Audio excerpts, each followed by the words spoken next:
Bismillahirrahmanirrahim. Alhamdulillahirabbil wassalatu wassalamu ala asyrafil anbiya'i wal mursalin wa ala alihi washabbihi ajmain. Assalamualaikum warahmatullahi wabarakatuh. Salam sejahtera dan salam satu Malaysia. Ahli panel dan sidang hadirin yang dirahmati Allah. Segala puji-pujian kehadrat Allah Subhanahu Wa Taala dengan limpah dan kurnianya kita dapat bersua dalam satu program ilmu iaitu program forum. Topik yang akan dibicarakan dalam forum ini ialah vaksin COVID-19, manfaat atau mudarat. Hadirin yang dihormati, sebelum saya pergi lebih jauh, mari saya memperkenalkan ahli panel kita yang cantik lagi bergaya. Kerana kata orang tak kenal maka tak cinta. Ahli panel kita yang pertama iaitu Siti Farahin binti Yaakob. Selamat datang saudari, apa khabar? Terima kasih dari pengerusi. Alhamdulillah, saya baik-baik sahaja. Alhamdulillah. Seterusnya ahli panel kita yang kedua iaitu saudari Aida Humaira binti Rosmadi. Selamat datang saudari, apa khabar? Terima kasih pengerusi. Alhamdulillah, khabar baik. Sejuk hati dengan saudara Ayu pengerusi hari ini ya. Terima kasih. Seterusnya ahli panel kita yang ketiga iaitu saudari Aileen Ringfifa. Selamat datang saudari, apa khabar? Saya berada dalam keadaan yang baik. Maka saya berada di sini bersama-sama dengan saudari dan para hadirin. Salam forum buat semua. Usai salam perkenalan dengan semua ahli panel, kembali kepada topik forum kita iaitu vaksin COVID-19, mudarat atau manfaat. Sebelum itu, izinkan saya berkongsi serangkap pantun. COVID-19 datang menyerang tanpa kelibat musuh melanda. Seluruh dunia sedang berperang, ujian dahsyat umat manusia. Seperti yang kita tahu, COVID-19 datang menyerang negara Malaysia pada awal tahun 2020. Dari apa yang kita dapat lihat, COVID-19 ini sebenarnya memberi impak yang sangat mendalam bagi setiap masyarakat dan juga ekonomi. Kalau kita lihat dulunya kita dapat bekerja secara bersemuka, namun sehingga ke hari ini, terdapat segelintir manusia terpaksa bekerja dari rumah untuk mengelakkan penularan terus berlaku. Manakala bagi sesetengah masyarakat yang berniaga secara kecil-kecilan seperti di tepi jalan terpaksa tutup. Jadi, kedua-dua perkara ini menjejaskan pendapatan masyarakat sekaligus menjejaskan keuntungan ekonomi. Disebabkan pendapatan ini berkait rapat dengan ekonomi, maka ekonomi juga turut terjejas. Sebelum kita ulas dengan lebih mendalam, eloklah kiranya kita menelusuri apakah sebenarnya yang dimaksudkan dengan COVID-19 ini dan siapakah golongan yang berisiko tinggi untuk mendapatkan jangkitan COVID-19 ini. Bagi menjawab persoalan ini, izinkan saya mengajukan soalan yang pertama kepada ahli panel kita yang pertama, iaitu saudari Farahin. Mohon saudari merungkaikan persoalan ini kepada semua. Terima kasih saudari pengerusi. Baiklah. Coronavirus adalah sejenis virus yang boleh menyebabkan jangkitan saluran pernafasan. Terdapat beberapa jenis coronavirus seperti Severe Acute Respiratory Syndrome coronavirus dan Middle East Respiratory Syndrome related coronavirus. Coronavirus terbaru yang ditemui di China adalah coronavirus 2019 yang dikenali sebagai COVID-19. Jangkitan coronavirus boleh menyebabkan spektrum gejala daripada sel-selma biasa kepada radang paru-paru fenomena yang teruk. Gejala mungkin muncul 2 hingga 14 hari selepas terdedah kepada virus. Golongan berisiko ialah kanak-kanak, warga emas yang berusia 60 tahun dan ke atas, pesakit dengan penyakit kronik, pesakit dengan daya ketahanan badan yang rendah dan wanita hamil. Gejala yang mungkin dialami adalah demam atau menggigil, batuk, sesak nafas, keletihan, sakit otot atau badan, sakit kepala, kehilangan deria rasa atau bau, sakit tekak, hidung tersumbat atau berair, loya atau muntah dan cirit bilik. Terima kasih saudari Farahin. Demikian tadi penjelasan tentang takrif berkaitan dengan COVID-19 yang pada pandangan saya merupakan penjelasan yang cukup terperinci daripada ahli panel kita yang pertama ini. Memang tidak dapat dinafikan lagi bahawa COVID-19 ini amat berbahaya dan juga boleh merenggut nyawa. Bukan sahaja golongan orang tua, malah kita dapat lihat ramai golongan orang muda juga turut meninggal dunia akibat jangkitan COVID-19 ini. Namun, pelbagai negara tidak hanya berdiam diri sahaja untuk membiarkan penularan ini terus berleluasa. Bak kata pepatah, tiada penyakit yang tiada penyembuhnya. Pelbagai negara telah mencipta vaksin COVID-19 ini seperti negara China dan juga Amerika Syarikat. Seterusnya, saya mohon penjelasan daripada ahli panel kita yang kedua iaitu Saudari Aida berkaitan dengan vaksin COVID-19 ini. Terima kasih Nisha. Assalamualaikum warahmatullahi wabarakatuh. Saya ucapkan kepada pengurusi majlis, rakan-rakan panel yang dikasihi dan para hadirin yang bersama-sama kita pada hari yang mulia ini. Baiklah, bagi meneruskan topik perbincangan pada hari ini, saya akan meneruskan dengan vaksin COVID-19. Pada saat ini, semua manusia di serata dunia masih hidup dalam ketakutan dibayangi wabak dahsyat dan membawa maut ini.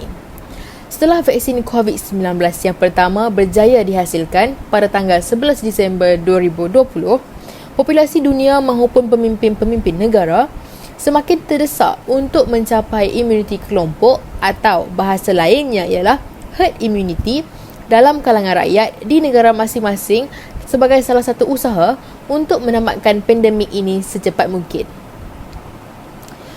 Hadirin hadirat, kalau kita lihat dari sudut penjelasan Kementerian Kesihatan Malaysia, KKM, vaksin merupakan sejenis cecair yang mengandungi antigen dan berfungsi untuk merangsang sistem daya lawan jangkitan dalam tubuh yang akan membentuk imuniti terhadap jangkitan penyakit tertentu.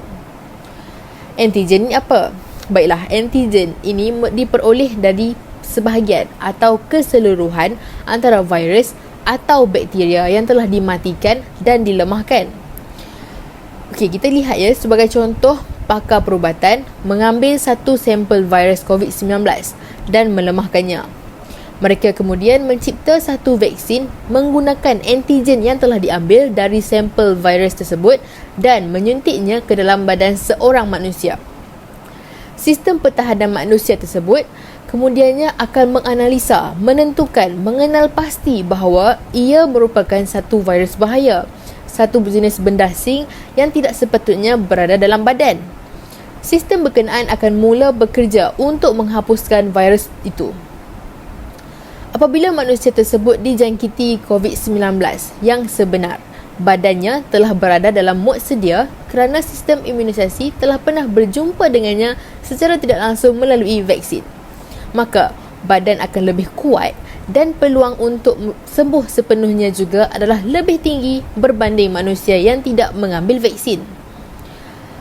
Sehingga kini, terdapat sekurangnya 25 jenis vaksin yang telah dicipta di serata dunia dan Malaysia telah mengiktiraf 7 jenis vaksin untuk diberikan kepada rakyat, iaitu Pfizer, AstraZeneca, Sinovac, CanSino, Sinopharm, Johnson & Johnson dan Moderna. Alhamdulillah, setakat ini Malaysia telah mencapai sebanyak 78% dari jumlah keseluruhan rakyat yang telah mendapatkan 2 dos vaksin COVID-19.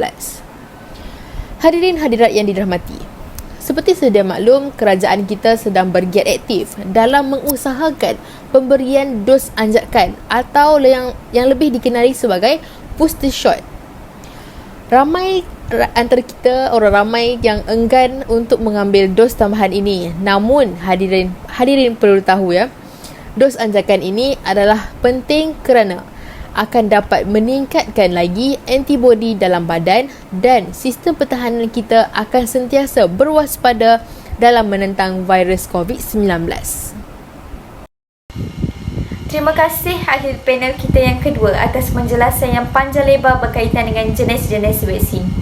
Sebenarnya banyak vaksin yang diciptakan, namun Malaysia hanya mengambil beberapa sahaja. Terdapat juga ura-ura mengatakan bahawa vaksin Pfizer lebih bagus berbanding dengan vaksin-vaksin yang lain. Namun, pada pendapat saya, semua vaksin sama sahaja. Sidang hadirin yang dihormati, mesti ada yang kurang pasti ataupun tidak mengetahui bilakah bermulanya tarikh pelaksanaan vaksin ini. Bagi menjawab persoalan ini, mari kita mempersilakan ahli panel kita yang ketiga iaitu Saudari Airin. Dipersilakan. Terima kasih saudari pengurusi. Pelaksanaan vaksin telah bermula pada 16 Februari 2021 lalu. Buktinya, Menteri Sains, Teknologi dan Inovasi yang berhormat Khairy Jamaluddin mengesahkan bahawa pesawat mas kargo telah mengangkut vaksin Pfizer Biotech pertama ke Malaysia pada 21 Februari. Dengan itu, kumpulan vaksin COVID-19 pertama Malaysia adalah daripada jenis Pfizer Biotech dan diikuti vaksin Sinovac. Pemberian vaksin melalui program imunasi COVID-19 kebangsaan iaitu PIK telah dilaksanakan bagi berdasarkan bekalan vaksin yang diterima daripada syarikat pengeluar dan dimulakan secara rasmi pada 24 Februari 2021. Dengan berkas Perdana Menteri, Tan Sri Muhyiddin Yassin menjadi penerima vaksin pertama dalam acara perasmian PIK di Pusat Kesihatan Daerah Putrajaya bersama-sama Ketua Pengarah Kesihatan Tan Sri Dr. Noor Hishmah Abdullah dan pegawai-pegawai kesihatan awam terpilih. Pada 17 Mac 2021, Tan Sri Muhyiddin Yassin telah selesai menerima suntikan dos kedua vaksin COVID-19 jenis yang sama, iaitu jenis Pfizer Biotech. Bukan itu sahaja, Menteri Kesihatan iaitu Dato' Dr. Adham Babah mengumumkan bahawa Malaysia akan menggunakan vaksin AstraZeneca pada 24 April setelah pihak berkuasa kesihatan meluluskan penggunaannya setelah kajian mendalam terhadap penilaian dan tata klinikal. Menjelang awal Mei, lebih 1 juta orang penduduk Malaysia telah menerima sekurang-kurangnya 1 dos vaksin. Dato' Sri Ismail Sabri Yaakob yang merupakan Ketua Pengarah Kesihatan telah mengesahkan bahawa pihak kerajaan akan memberi sejumlah 8.2 juta dos vaksin Sinovac pada akhir bulan Jun dengan 3.8 juta daripadanya diperoleh melalui proses pengisian di Malaysia. Pada 15 Jun, vaksin Pfizer diluluskan untuk digunakan pada orang yang berumur 12 tahun ke atas kerana sebelum ini, pihak kerajaan hanya menetapkan vaksin hanya boleh diberikan kepada golongan yang berumur 18 tahun dan ke atas.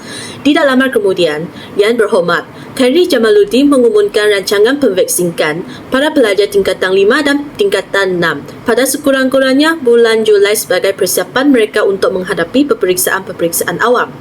Beliau juga pernah mengatakan lagi bahawa Malaysia pada masa kini sudah menerima sebanyak 1,983,660 dos daripada Pfizer Biotech, Sinovac dan AstraZeneca, manakala rakyat yang sudah disuntik adalah seramai 1,453,382 dos.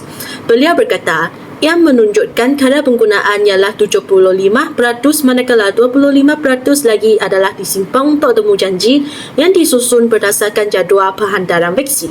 Terima kasih saudari Airin. Para hadirin yang dihormati dan dirahmati Allah, pada ketika dan saat ini kita masih mengupas tajuk yang sama iaitu vaksin COVID-19, manfaat atau mudarat. Kita teruskan bual bicara kita pada hari yang berbahagia ini. Saya percaya pelaksanaan vaksin ini memberi impak yang sangat positif kepada kita semua kerana sejak bermulanya pelaksanaan vaksin ini kepada rakyat Malaysia, terdapat kelonggaran yang diberikan oleh pihak kerajaan. Soalan saya kepada ahli panel kita yang pertama, apakah sebenarnya manfaat vaksin COVID-19 ini? Terima kasih saudari pengerusi. Baiklah. Vaksin COVID-19 merupakan senjata yang ampuh untuk melawan wabak penyakit akibat virus corona. Beberapa orang mungkin merasa ragu atau enggan divaksin kerana risau dan takut akan potensi kesan sampingan daripada vaksin tersebut. Menurut World Health Organization WHO, vaksin COVID-19 telah disetujui untuk digunakan dan telah melalui semua tahap untuk memastikan keberkesanan dan kualitinya. WHO menyatakan bahawa semua ubat dan vaksin memiliki potensi kesan sampingan. Dalam kebanyakan kes, kesan sampingan vaksin COVID-19 tergolong dalam gejala yang ringan.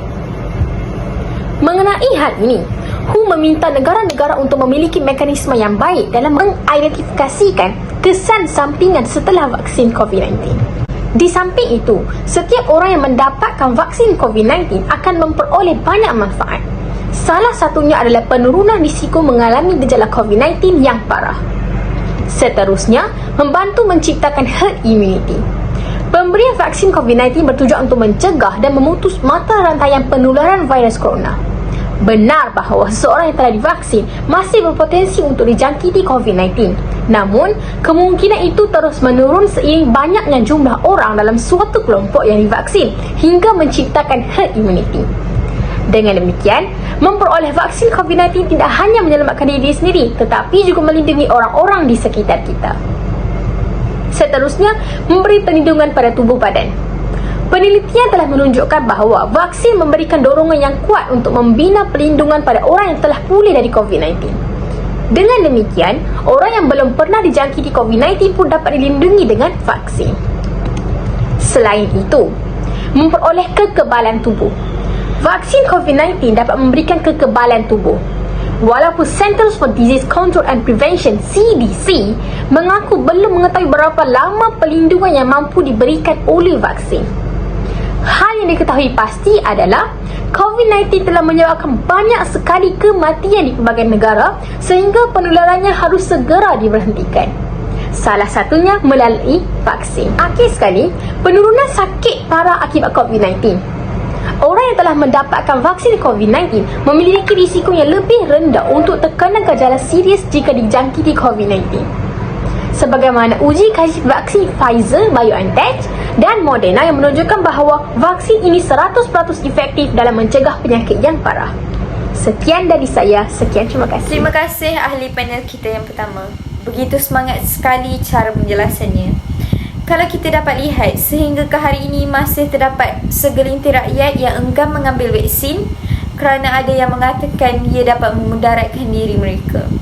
Ada juga yang membuat hebahan di media sosial agar orang ramai tidak mengambil vaksin kerana di dalam vaksin tersebut terdapat bahan-bahan yang tidak bagus, di mana sepatutnya perkara ini tidak sewajarnya berlaku. Seterusnya, buat ahli panel kita yang kedua, boleh huraikan serba sedikit tentang apakah sebenarnya kemudaratan vaksin COVID-19 ini. Terima kasih atas soalan tersebut. Hadirin hadirat yang dirahmati sekalian. Jika setiap perkara di dalam dunia ini Allah ciptakan berserta sifat kebaikan dan keburukan, apatah lagi yang dicipta oleh manusia. Di sebalik manfaat yang telah dihuraikan oleh Cik Farahin sebentar tadi, vaksin COVID-19 juga diakui mempunyai beberapa kelemahan yang bagi saya tidak begitu serius dan hanya dialami oleh segelintir pihak sahaja. Antara kelemahan tersebut ialah penerima vaksin akan mengalami kebas dan sedikit bengkak pada kawasan suntikan selain berkemungkinan untuk merasa demam, keletihan, loya, sakit kepala dan merasa kesakitan pada otot. Namun, semua ini cuma hanya buat sementara waktu dan semestinya akan beransur hilang. Perkara ini terjadi kerana badan kita sedang memberi tindak balas terhadap vaksin tersebut yang dianggap sebagai benda asing baru dan sistem imunisasi badan sedang cuba mengenali dan mengenal pastinya. Sebagaimana yang terjadi dalam negara kita, masih terdapat segelintir masyarakat yang boleh dikatakan degil sebab tak nak ambil vaksin.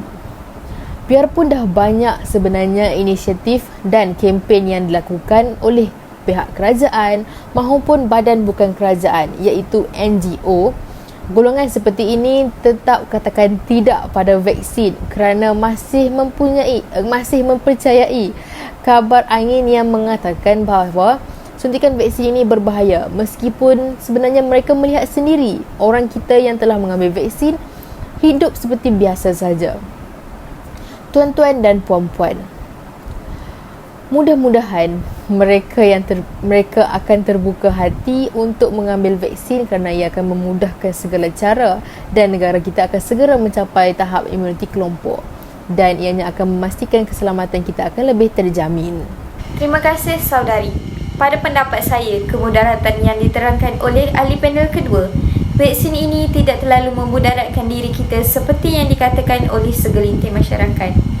Namun begitu, sekiranya kita sudah mengambil vaksin, tidak semestinya kita boleh mengamalkan sikap yang sambil lewa.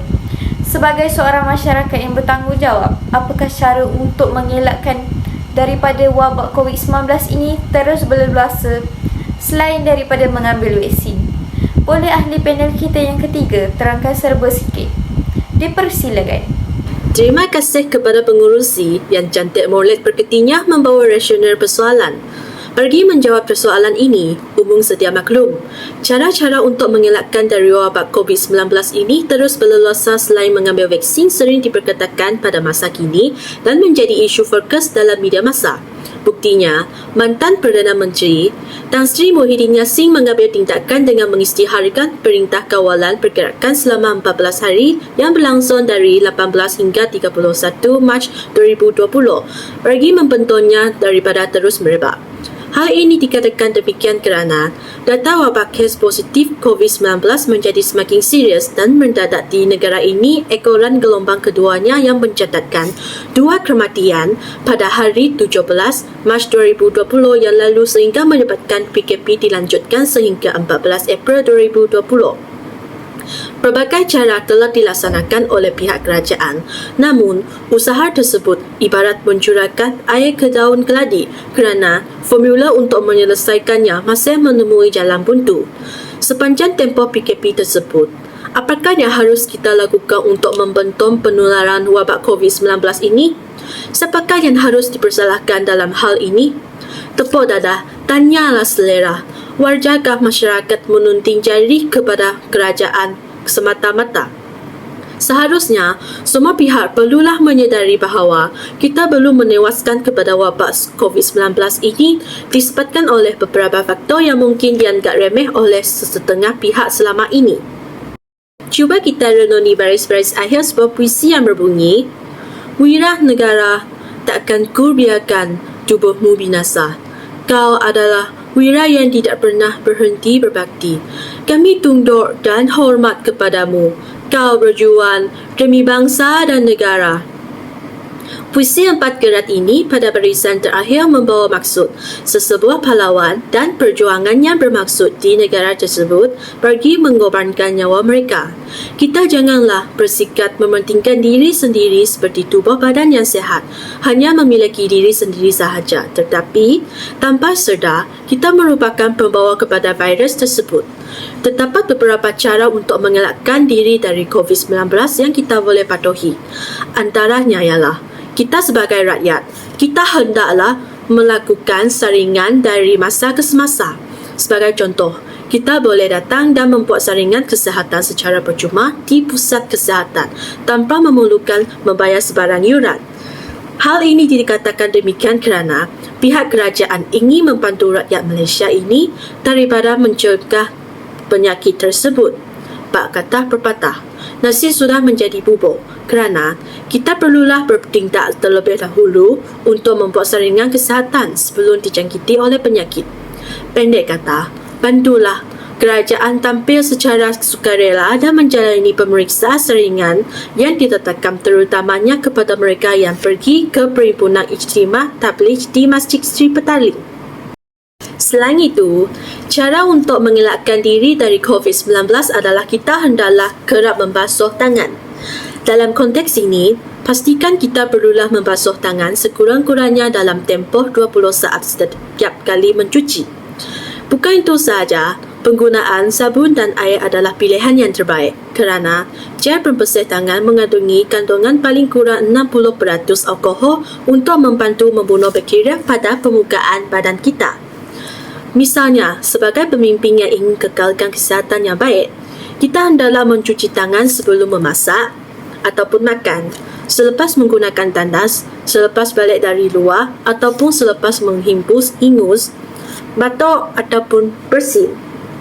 Aforisme Melayu pernah mengatakan bahawa jauh perjalanan, luas jangkitan kerana jika kita tidak kerap membasuh tangan, wabak COVID-19 adalah sentiasa di sisi kita. Dengan itu, kita hendaklah sentiasa mencuci tangan maupun memakai hand sanitizer bagi memastikan kebersihan diri sendiri adalah sentiasa dijaga dengan baik. Akhir sekali, marilah kita sama-sama mematuhi dan mengikut cara tersebut bagi mengelakkan diri dari COVID-19. Jika kita tidak mematuhi peraturan yang diisytiharkan oleh pihak kerajaan, namun, kesan kesihatan jiwa dari pandemik ini akan berlarutan untuk jangka panjang. Pengarah Serantau WHO untuk Eropah, Hans Kliu menyatakan bahawa kesihatan mental perlulah dianggap sebagai hak asasi manusia bagi menekankan bagaimana virus ini boleh menjejaskan kehidupan. Jika kita masih degi untuk melanggar peraturan apa yang pihak kerajaan ditetapkan, risiko dan akibat bagi diri sendiri kemungkinan adalah besar untuk mendapat virus COVID-19 ini. Ini sahaja daripada saya. Sekian, terima kasih. Terima kasih saya ucapkan kepada ketiga-tiga ahli panel kita kerana sudi hadir dan juga sudi menyuarakan pendapat masing-masing dengan begitu jelas. Moga apa yang kita dapat pada hari ini tidak sekadar masuk telinga kanan dan keluar telinga kiri. Sebagai rakyat yang bertanggungjawab, kita sewajarnya mematuhi SOP yang telah ditetapkan oleh kerajaan bagi mengelakkan penularan COVID-19 ini terus berleluasa walaupun kita telah mengambil vaksin. Kalau kita dapat lihat, sebenarnya vaksin ini memberi impak yang sangat positif kerana kes semakin berkurang sejak rakyat Malaysia menerima vaksin. Hal ini bermaksud vaksin memberi kesan dan juga memberi manfaat kepada orang ramai. Sebelum mengakhiri bicara forum kita pada hari ini, terimalah serangkap pantun yang berbunyi: tuailah padi antara masak, esok jangan layu-layuan. Cintai kamilah antara nampak, esok jangan rindu-rinduan. Sekian saja untuk hari ini. Terkasar bahasa, tersilap bicara, mohon dimaafkan. Saya harap para penonton dapat serba sedikit manfaat serta mengambil berat berdasarkan tajuk yang dibincangkan pada hari ini. Sesungguhnya yang baik itu datang dari Allah Subhanahu Wa Taala dan yang kurang baik itu datang daripada kekilafan diri kami. Wallahu alam. Saya akhiri forum kita pada hari ini dengan lafaz wabillahi taufiq wa hidayah. Wassalamualaikum warahmatullahi wabarakatuh.